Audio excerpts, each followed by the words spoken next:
Wayanad M P ആയാൽ സുൽത്താൻ ബത്തേരിയുടെ പേര് ഗണപതിവട്ടം എന്നാക്കി മാറ്റുമെന്ന് മണ്ഡലം ബി.ജെ.പി സ്ഥാനാർത്ഥിയും പാർട്ടി സംസ്ഥാന അധ്യക്ഷനുമായ കെ സുരേന്ദ്രൻ.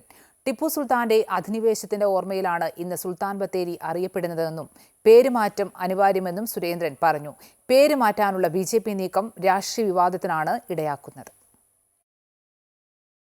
ഒരു പേരിനെ ചൊല്ലിയാണിപ്പോൾ വയനാട് മണ്ഡലത്തിന്റെ പോരുമുറുകുന്നത്. താൻ ജയിച്ചാൽ സുൽത്താൻ ബത്തേരിയുടെ പേര് മാറ്റി ഗണപതിവട്ടം എന്നാക്കുമെന്ന് ബി.ജെ.പി സംസ്ഥാന അധ്യക്ഷനും വയനാട് മണ്ഡലം ബി.ജെ.പി സ്ഥാനാർത്ഥിയുമായ കെ സുരേന്ദ്രൻ വ്യക്തമാക്കിയതോടെയാണ് വിവാദം കൊഴുക്കുന്നത്.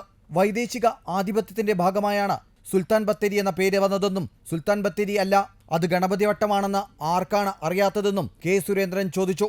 സുൽത്താൻ ബാറ്ററി അല്ല സർ, അത് ഗണപതിവട്ടമാണ്. ആർക്കാ അറിയാത്തത്? സുൽത്താൻ വന്നിട്ട് എത്ര കാലമായി? അതിന് മുമ്പ് ആ സ്ഥലം ഉണ്ടായിരുന്നില്ലേ? അതിന് പേരുണ്ടായിരുന്നില്ലേ? അത് ഗണപതിവട്ടമാണ്. അതാർക്കറിയാത്തത്? ഞാനത് ആവർത്തിച്ചു എന്ന് മാത്രമേ ഉള്ളൂ. ഗണപതിവട്ടമാണ്. പക്ഷേ നമ്മളെ അധിനിവേശ ശക്തികൾ കോൺഗ്രസും LDFും അതിനെ സുൽത്താൻ ബത്തേരി എന്ന് പറയുന്നതിനോടാണ്.